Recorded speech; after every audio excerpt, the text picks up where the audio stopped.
Hello and welcome to Forge and Anvil, where we hammer out hard conversations to sharpen ourselves for the cultural, political, and spiritual war that we are living in. My name is Connor. I am host of this podcast. I am a husband, a father, and a follower of Christ Jesus, just doing my best to represent him well wherever I go. Feel free, if you haven't already, to go ahead and follow us on all social medias. You can follow me on X at Forge and A. Go ahead and give this a 5-star rating on any of your podcast apps. And if you're on YouTube, please subscribe and hit the like button. It really does help us a lot.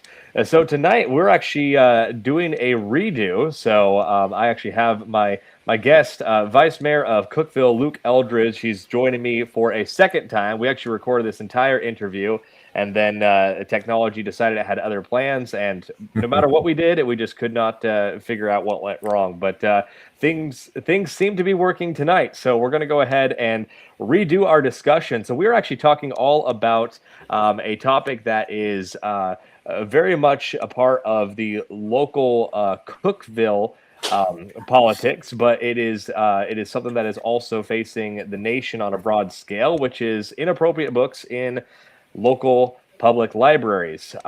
This, of course, is a problem that has been seen across the nation, but of course, in the city of Cookeville, we get to see a micro example of the macro trend. So that's what we're going to be talking about tonight, because Vice Mayor Luke Eldridge, of course, has been at the heart of the battle, so to say, going on in the city of Cookeville in the public library. So, Luke, first of all, go ahead and introduce yourself to those who are not yet familiar with you and who you are, what you do, and then once you've introduced yourself, go ahead and just retell sort of the story of what's been happening with the Putnam County local library. Yeah, well, first off, thanks, Connor, for having me on yet again. Technical difficulties, but that's all right. That's praise the Lord, we can come back and do this. But yeah, Vice Mayor, we're in our second. I'm up for a re-election again, so I've done this for 4 years. Put my name back in the hat because I feel like I wasn't done. Don't feel like God's done with me yet in the political realm. I just keep leaning into His Lord. If this is what you want me to do, then we keep going and feel good about it. Wife feels good about it. I'm married. We're going on 17 years in June 13th, actually.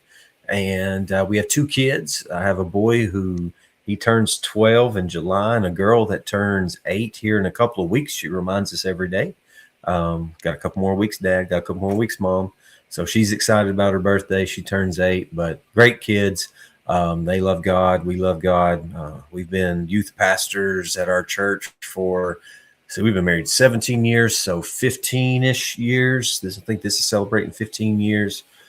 So obviously kids are near and dear to us, especially youth and children, because my wife is actually over the children's department at our church and helps run that. So we're very, very involved with those things and have been for some time. As I tell people, my Bruce Wayne job is during the day, I work for the workforce. I work in the workforce and helping people go to school and helping people find jobs. And I do that for the whole Upper Cumberland here in Tennessee. So all 14 counties, I have staff that we cover all throughout. So we help people get into the job they're trying to get into. Maybe if it's a first-time job or, man, they really want to be here. So we try to help them get those steps and make sure they're ready to do that. And then if they're going to school, we have supported services and we help them pay for school if they qualify. So we do those. That's what I do in my daytime. Of course, nighttime, Batman job is the way I kind of distinguish the two is Vice Mayor. A lot of stuff I do after hours. Tonight I'll be taking care of some things once we get off here at this podcast and doing some stuff even for work because a lot of work we got to get done, but I'll also get some stuff ready for the re-election, line some things out, where to put signs. We've been putting up signs today throughout Cookeville. Actually, we put signs up Saturday, and this is Monday. So we put up signs Saturday, and I've already had one stolen. So it's just it's just how it is. And so we pray. A lot of people may think, why in the world would you pray over them? But actually, we had dinner earlier, and my wife prayed, and she said, Lord, thank you that no one steals any more of our signs, that they get convicted if they try to go steal one. So, please don't go steal them. That's a lot of money. And but it's part of the game. I had some stolen last go around, but so that's kind of who I am. what I do through the day, and then vice mayor for the city of Cookeville. Awesome. Well, thanks again for rejoining us. So the library situation has been kind of a thing that you've become known for, I guess, in the Yeah. sort of Upper Cumberland politics. So my understanding, and I'll let you retell the full story, is that you had several constituents come to you and essentially Mhm. flag a few books that they thought were inappropriate in the children's section of the public library.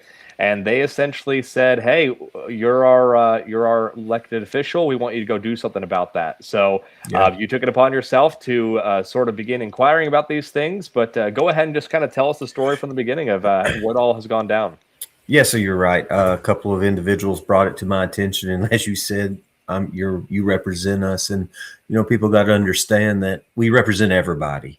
But just because you may have something you think I should stand against or stand for, I may disagree with you on that, right? But I really agreed with this because this is in the children's section of a library.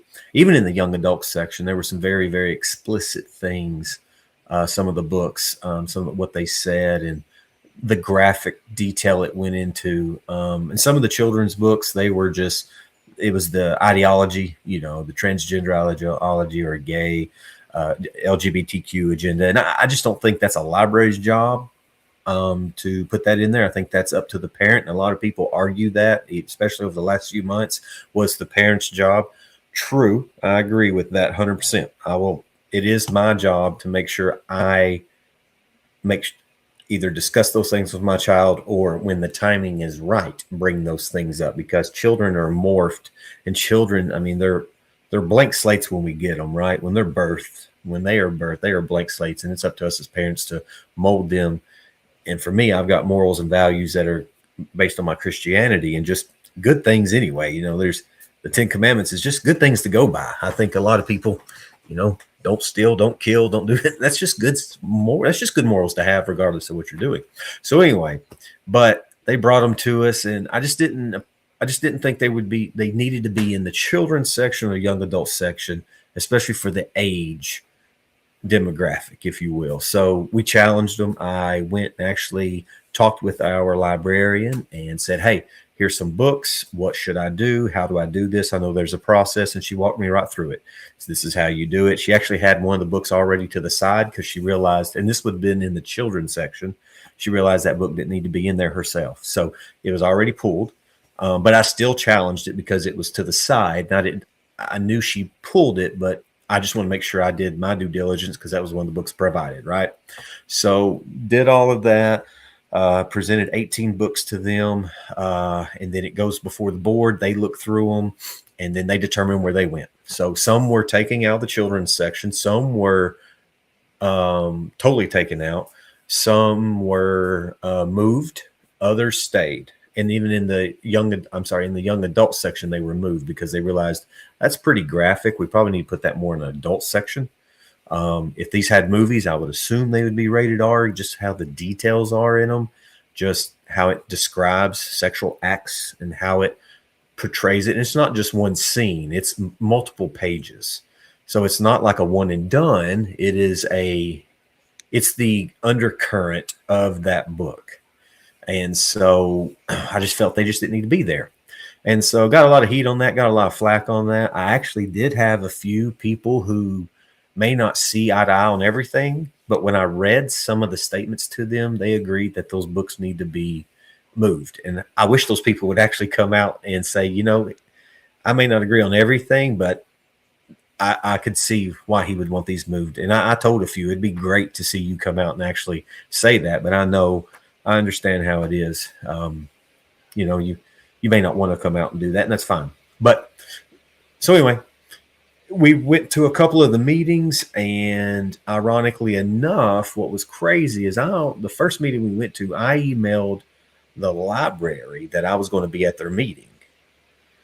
And they didn't email me back. I think they didn't have that one. That was in July, and I don't think they had the July meeting because of the holiday. So then I think it was the August one. So I emailed again, and I went, and I was going to go. I didn't tell nobody I was going. The ladies who brought this books to my attention knew, but these aren't there was nothing on social media saying Luke's going to the library to protest these things.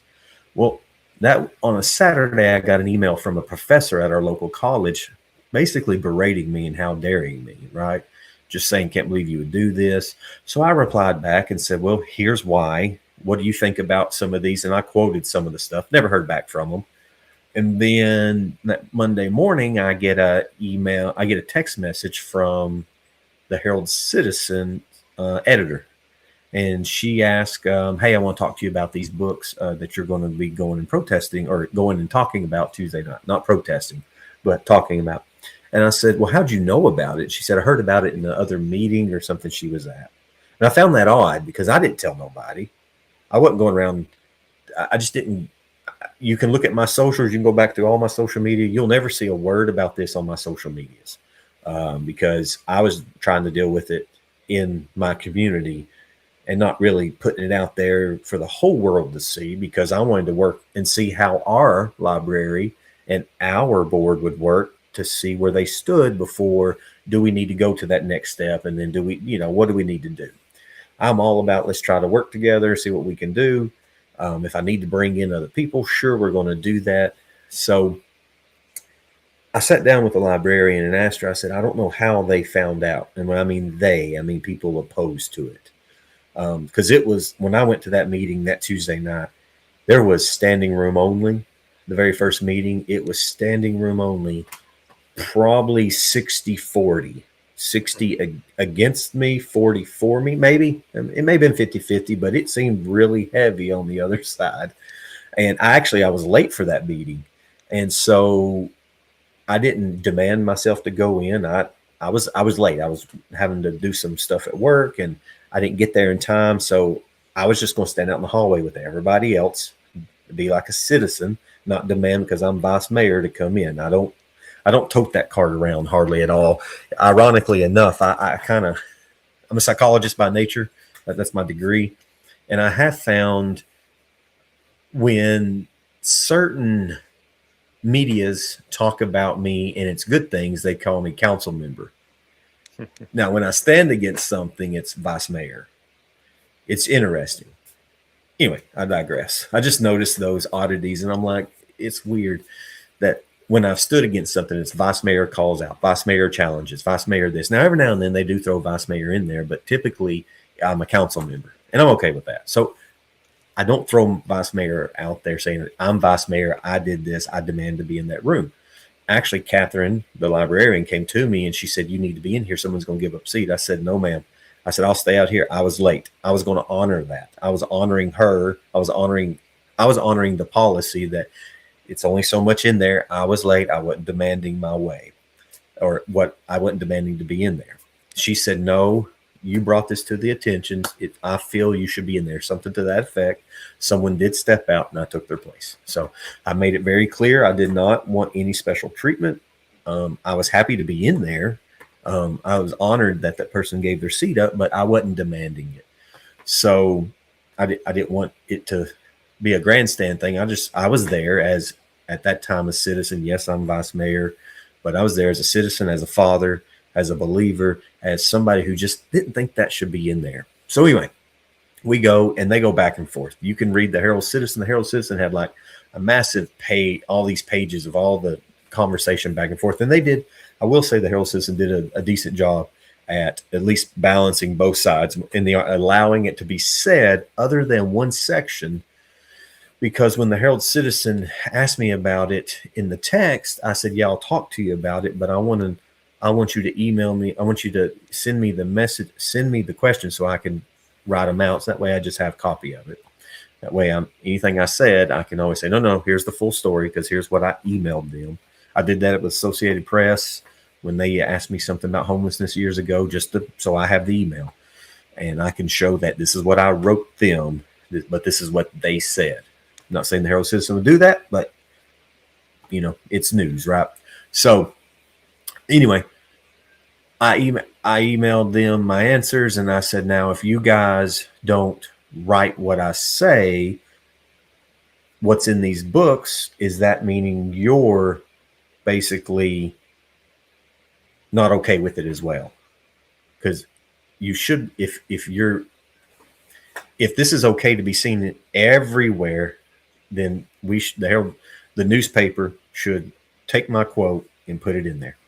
And they wrote back saying, we do have some words in our stories like rape, and like when they're doing maybe a domestic or something, a sexual assault, they have stuff like that. But they didn't quote my stuff, especially I think because how heinous or vile it may have been, because it uses certain words that I don't even use.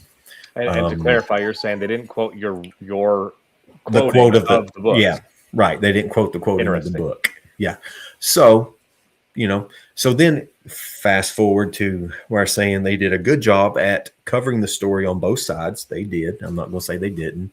Until it got to one point where an individual started reading everything in the book. He took his 3 minutes liberty and he started reading. Now they did quote it to a certain section. Then there's a little section in there that says, and so continued to read on in the story. Basically, when it got to the nitty gritty, and they stopped. But they ran through everybody else's stuff. So anyway, that's the way I felt. That's the way I read it. That's the way I took it. So I'll say that's my truth, right? That's how I think that's what we say now. That's my truth. So that's my truth. Can't go against my truth. So anyway, I digress. But what's interesting, so we've been back and forth on all this. I haven't been able to make it to some meetings due to work. Some things have come up for work. Haven't been staying busy on that. I plan to hopefully go. There is a meeting coming up this week, so I plan to go to it as long as nothing comes up at work and I'm able to. But if I get to, great. If I don't, I have checked in with Catherine and I have checked back in with the board. I actually talked with a few of the board members and they were shocked about knowing these books were in there. And some of them even said we wouldn't want these books in here. So it's not me. I didn't go and ban books. Banning books is me. I would go to, if I wanted to ban a book, I guess I would challenge Amazon, Walmart, like totally let's get rid of these books out of existence. I'm not saying that. Just don't have them in our public library. So we went through that. Then Trey Hargett sent down the information from, Donald Trump, President Trump sent what they had to do. Trey sends it out to all the libraries. This is what you need to do. There were other books that I had other lists provided to me, and I was going to go through all those books to make sure they were in our library because I was accused of just throwing just books out there that weren't even in our library. Well, all 18 books that I challenged were in our library. And I was looking through that other list, but I was told, by a board member, no, you give it to us because that is their job to look through that, not yours. I said, well, I don't want to be accused of not looking, just sending a list saying I didn't want it to look like I'm just saying we got these books, and I didn't want to stir up more. I wanted it to be accurate. I tried to be as accurate as I can, make sure I got all my ducks in a row.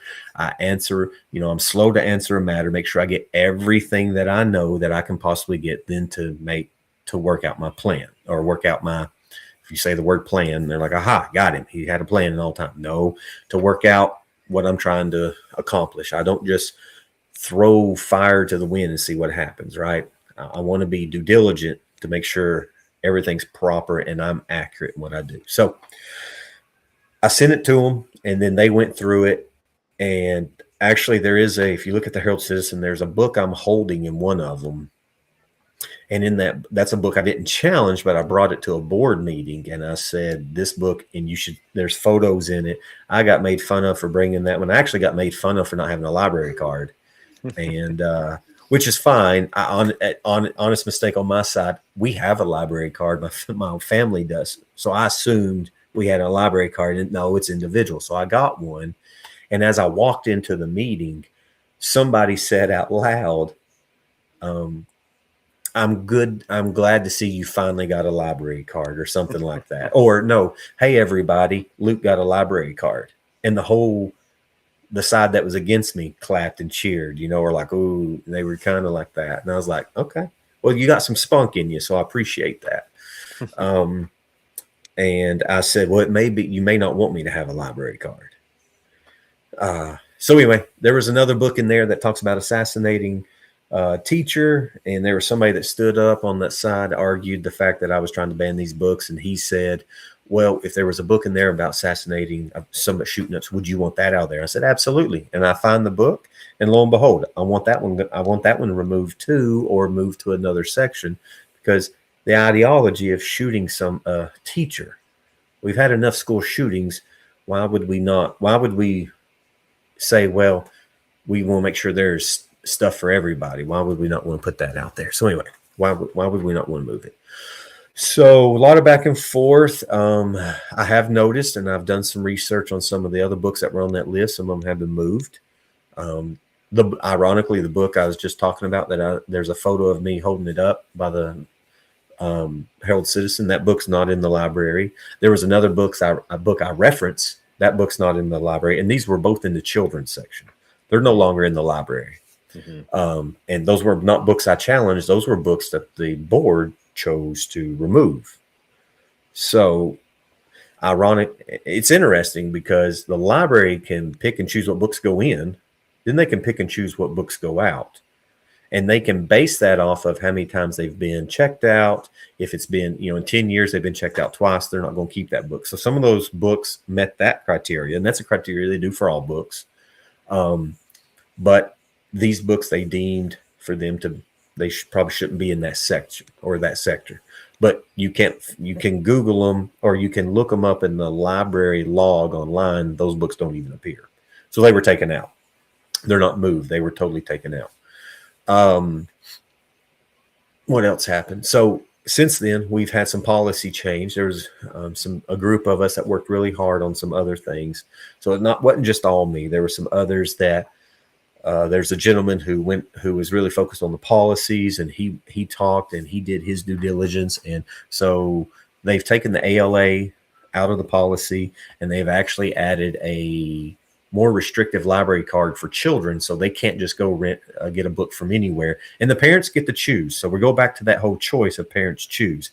It doesn't matter where it's in the library, the parents still have the choice. Just right. Because you move it from the children's section, you're not taking away from the parents' choice. You're just putting it in a more appropriate place out of respect for everybody else. That just makes common sense. Walmart goes through this every so often. They move their store around all the time, and nobody complains that, how dare you move the toy section? The parents didn't choose that. You just got to go look for it a little more. And if you really want the book, you can go to the library's little catalog, type it in, and it'll tell you where it's at. So right. Parents' choice is still there. So right. that's a omitted argument. Yeah. And if parents really want it, you can buy it on eBay, or you can buy it on Amazon. You can probably buy it on thrift books. We don't want it in the library. And so ironically, how come we're so adamant about these books? Why don't we have them why are these books not at like nursing home? Why are these books not like, I've never seen some of these books. I've never seen them at Walmart. Yeah. I just haven't. So Walmart has a higher standard than our public library. Yeah. Yeah, I never have. I can't think of one of those books that I have seen at Walmart. Heck, even Target for that matter. So, but it's just weird that only these. You think about the drag show we used to have in our library that used to be there until got pushed. They decided, no, you can't have that there. The drag hour. The drag queen story hour.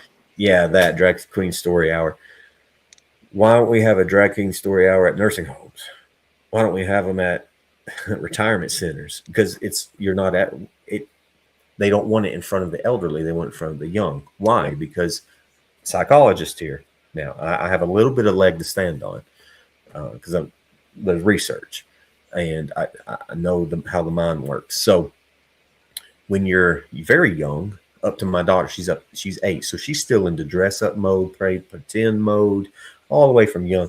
So when you put something in front of kids, they pretend like that. So you put books out there, you put people like that who pretend to be something they're not.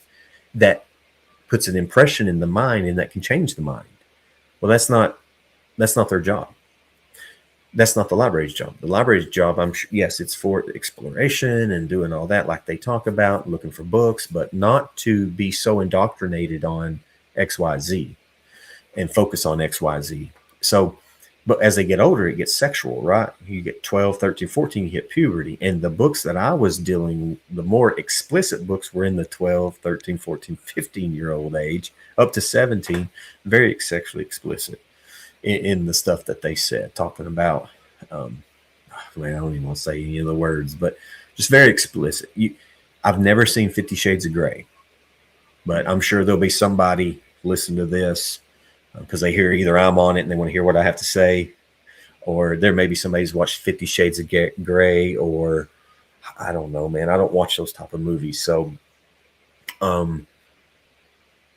but that's a visual thing. So it doesn't take much imagination, right? It doesn't take much brain power to see. But when you read something, you got to develop the story. You got to it starts to create a very explicit visual. And that's what books do. You know, there's arguments out there that books don't hurt anybody. It's more of social media. I agree with that. Social media is a horrible thing for children, but so is books. Anyway, I could go into deep hole on that about somebody saying books aren't that important, but then they post every week, what are you reading? What books impacted your life? Wait a minute, you told me in an email that those things weren't important. Right. I'm confused, but anyway. Again, right. These books are completely harmless. They're also completely life-changing. Yeah, exactly. Yeah. They want to have their cake and eat it too.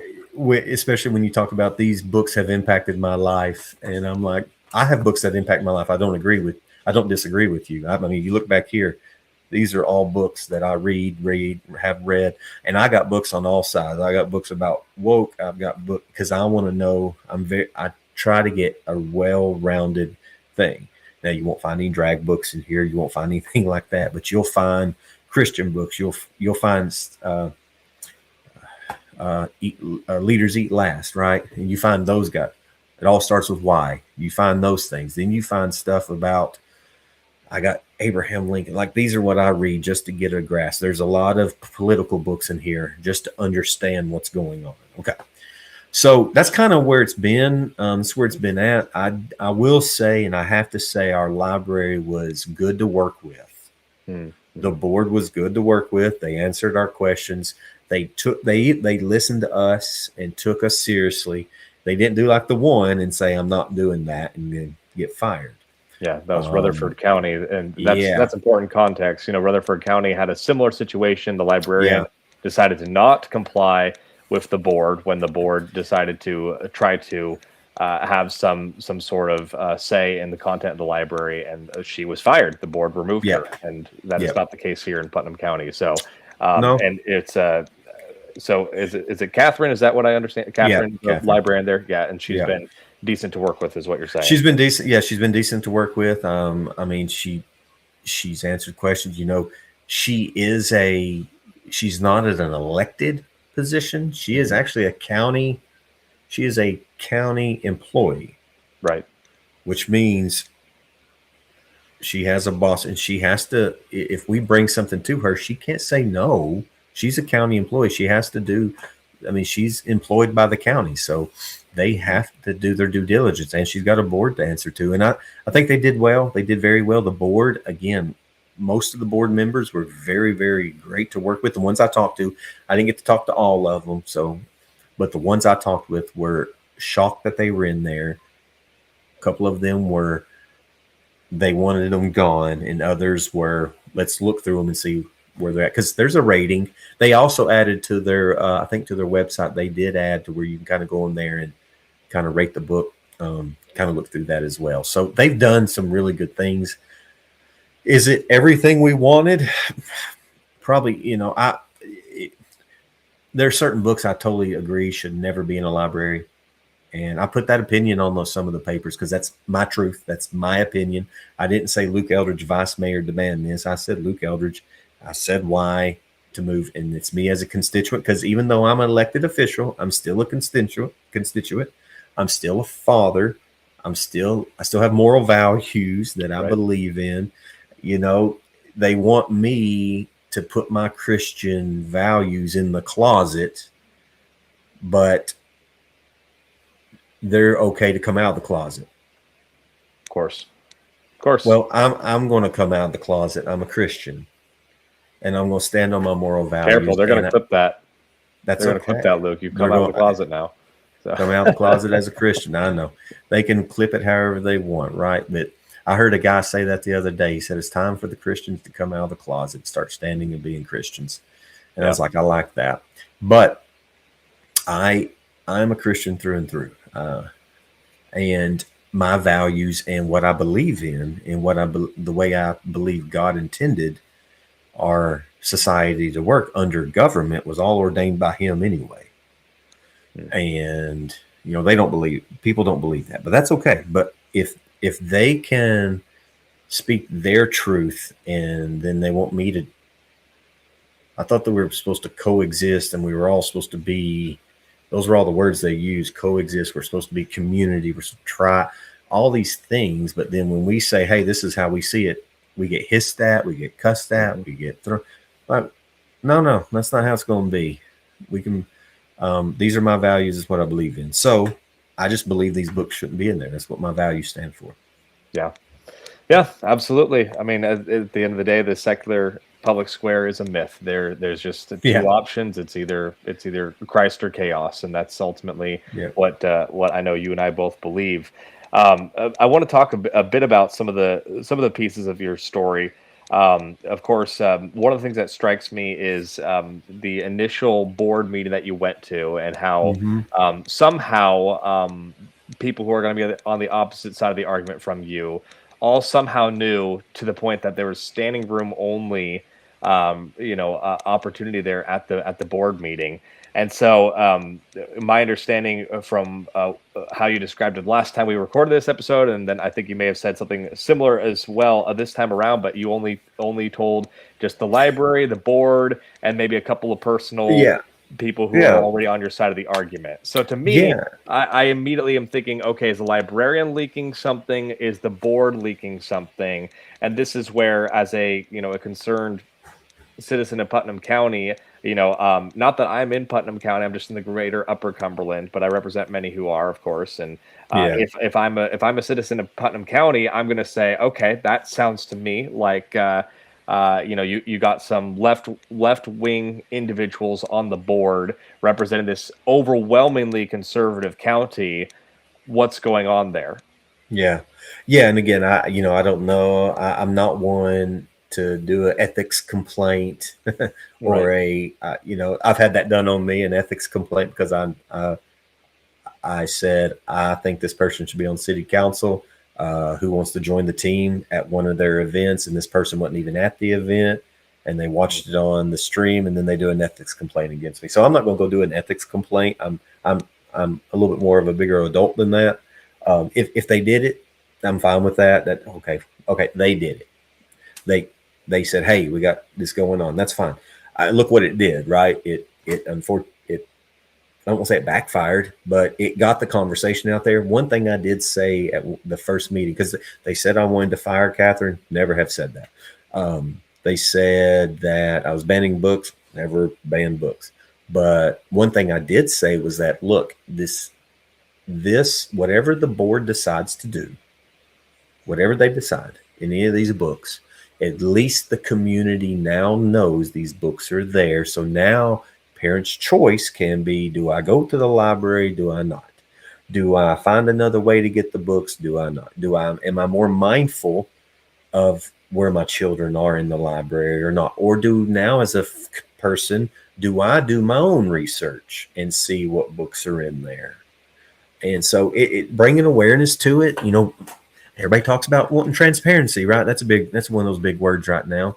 Transparency. Well, we were being transparent, and we were trying to bring transparency to it. But again, if somebody did that, I'm not going to go chase that stuff. There's more important things for me to go after than, who leaked it, to be honest with you.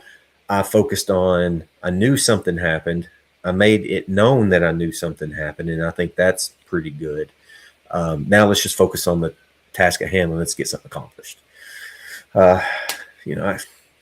I could probably go ask and do a public records request or something, but I'm not going to do that. I don't. It ain't worth it to me. Yeah, and to me, at the end of the day, I never mind, having the debate. Sure. For Yeah. me, it's always just a matter of, is this person doing things the way that they should be doing, based Sure. on the people they're supposed to represent. And to me, like, I know that that's like a concern for me, especially, as a conservative, an unashamed Christian conservative. I want individuals on the library board that actually are going to care about, Yep. making sure that the things that are in the library are preserving the good, the true, and Yep. the beautiful. And of course, a lot of these LGBTQ ideologies are contrary to that. Yeah. And so I know the initial thoughts that I would have as a constituent is, okay, so then the board is in charge of the librarian, and the librarian gets a lot of discretion on what content comes in, so the board can Yep. kind of help control and curate that content. So then my next question is going to be, okay, so then what kind of mechanisms are there to ensure that the board is good people? And of course, it's a bit confusing, but essentially I'll let you explain this in greater detail, but my novice understanding is that you have a couple of individuals who are termed out every couple of years on the library board, and then a few of those individuals are appointed by the Cookeville City Council, which of course is you, the mayor, and the other city council members, and then the rest get appointed by the Putnam County commissioners. So and there's 12 districts for commissioners, and so Putnam County is essentially cut up into 12 districts roughly by population size, and there's 2 commissioners that represent each of those districts. And so then these individuals are essentially the county's Congress, is kind of the way I think of them. And they're the ones that will vote on these other board members. Then, of course, the city council does as well. So for those who are listening, that's why you want to pay attention at the local level to your county commissioners and to your city council, because ultimately these are the type of people that will appoint a library board member. A library board is not an elected position as far as elected by the people, but they are elected by people who are elected by you. So that's what I was going. Consequences, as they say, right? Yeah, and so we just had one come up. They had, and during all this controversy, there was one that did come up, and so there were 2 different people that they wanted. Now the library wanted somebody, but I won't say the people, but there was another one. The library made a recommendation, so that one went for the county commission. They think the county commission gets the next 2, so they voted for the one. They both got to speak at a county commission meeting, and the county commission got to pick and choose who they wanted.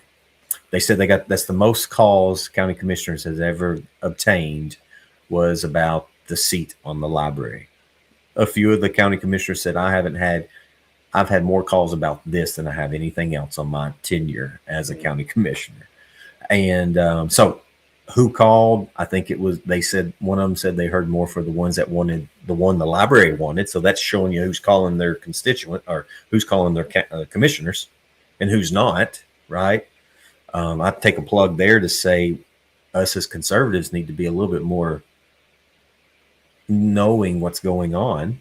We need to call, and can't always think that just because somebody's in there, they're going to make the right decision.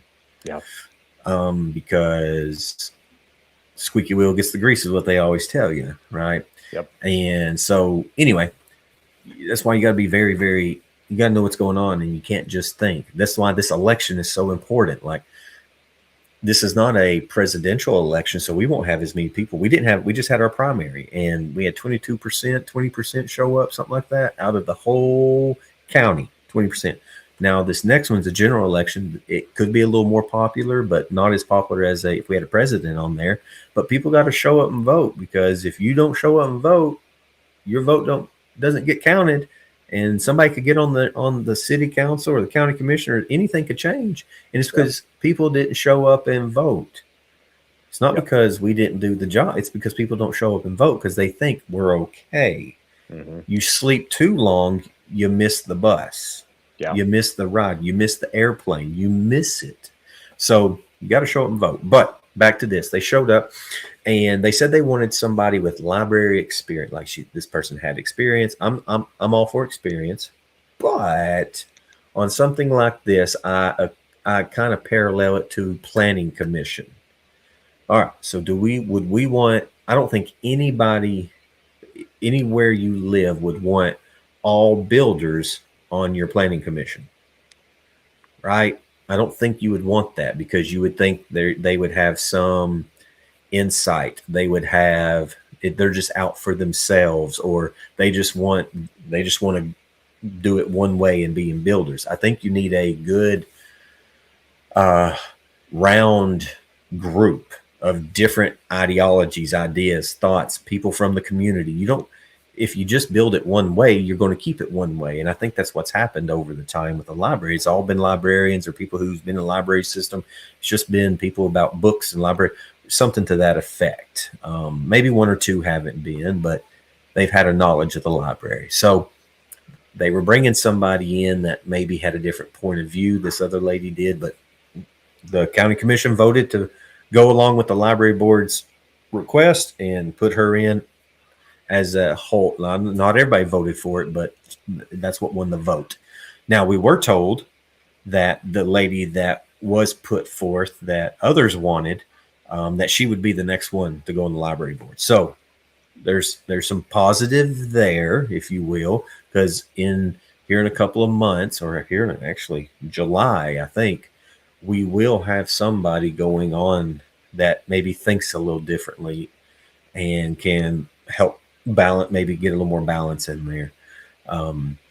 So, and then they vote on another one. So and then we get they get the next two, and then we're the following one, whenever that is. So, we just got to find somebody good to want to be on the library board, because the library's never had this much attention until the last few years. So, right. But it's the gateway to your soul is through your eyes and your ears. And anybody, we do, Christians, we do that with the message, right? You hear it, you read it. The power of preaching is repetition. Faith comes by hearing and hearing and hearing and hearing. That's with anything, good or bad. By reading it, by hearing it, or seeing it, seeing it. So everybody does that. And there's a group out there that they want to be in front of children. And because that's the next generation. So everybody wants to be in front of children, and all of us do. And that's why we do children's ministry. That's why we're in youth. We want to pour into them and show them the way and show them what. But there is a group that wants to do that as well, and there's some big differences in there, and that's why it's very vital to make sure what we're putting in front of children is age appropriate. I don't think a 4-year-old should see a book about masturbation and seeing same sex, how to have sex with somebody. Oh, it's cartoons. It don't matter. Why is it in cartoons? Why is it in? Because you're trying to. You can argue all day it's a science book. I never saw a science book 4-year-old like that. I never saw a science book in high school like that.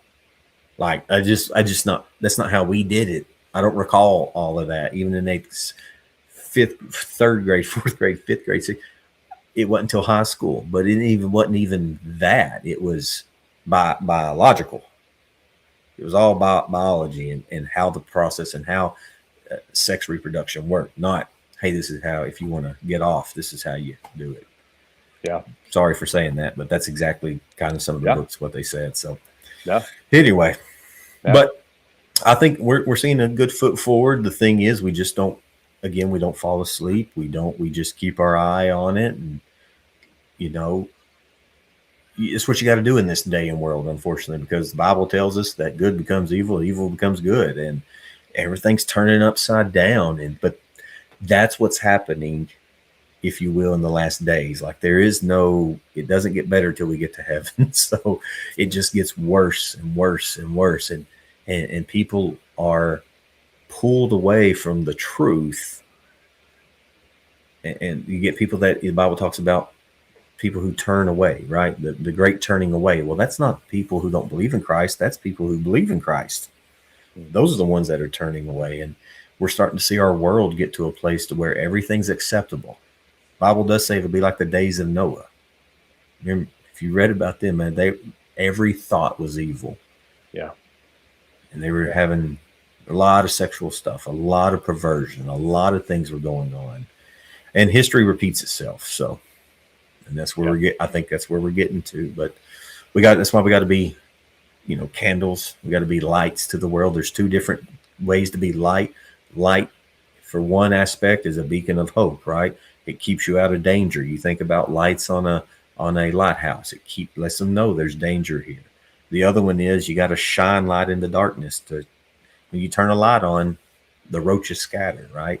You get the things get out of the light because it can't stand the light. So there's different aspects of how we can be light to the world. And sometimes we got to call things out, turn the light on. And sometimes we got to say, hey, watch out over here. Just want to let the parents know that this is in the library. We're working on it, but you need to know, because you don't want to have to explain something to your 4-year-old kid that you weren't ready to explain to them because it wasn't time. The Bible talks about there's a time for everything, and that's not the time yet.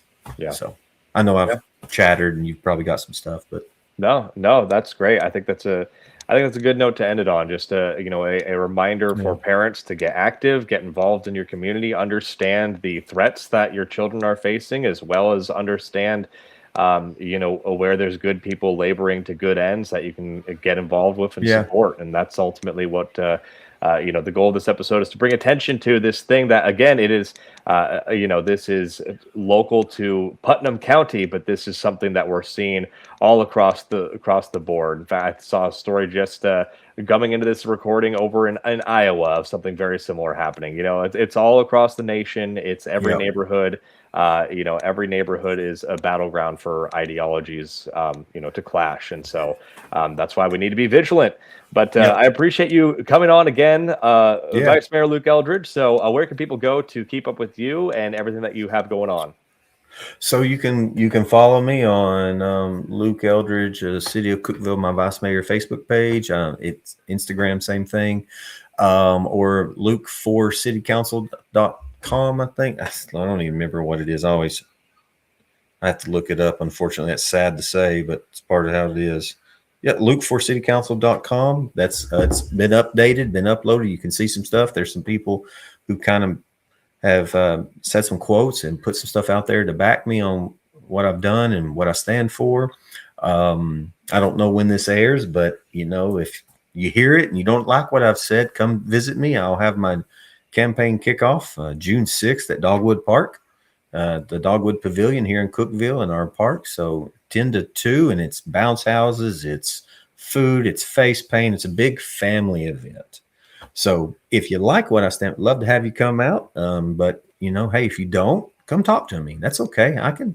I love to have conversation. We always talk about what Charlie Kirk said, that if we don't talk, that's when bad things happen. Yeah. So we need to at least talk about it. If you don't agree with me, that's fine.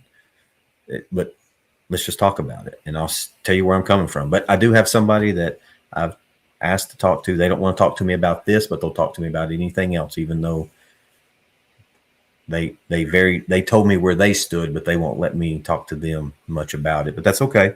I'm hoping I can have that conversation with them one day, because they do say they want to be community involved and they want to hear even when they don't agree. So I'm hoping maybe they're starting to really so hopefully they'll reach back out to me and we can have that conversation. But anyway, hey, that's where you can find me: Facebook, Instagram, Luke Eldridge, Vice Mayor of Cookeville. And then again, if this airs before June 6th, love to have people out there. Awesome. Well, thanks again, Luke. And thank you, listeners. Thank you. Really appreciate you all joining us. Be sure again to like, subscribe. If you're on YouTube, go ahead and follow us on Apple Podcasts and other podcast apps, and go ahead and give us a 5-star rating. We really appreciate it. And until next time, though, thanks again, and we'll see you again.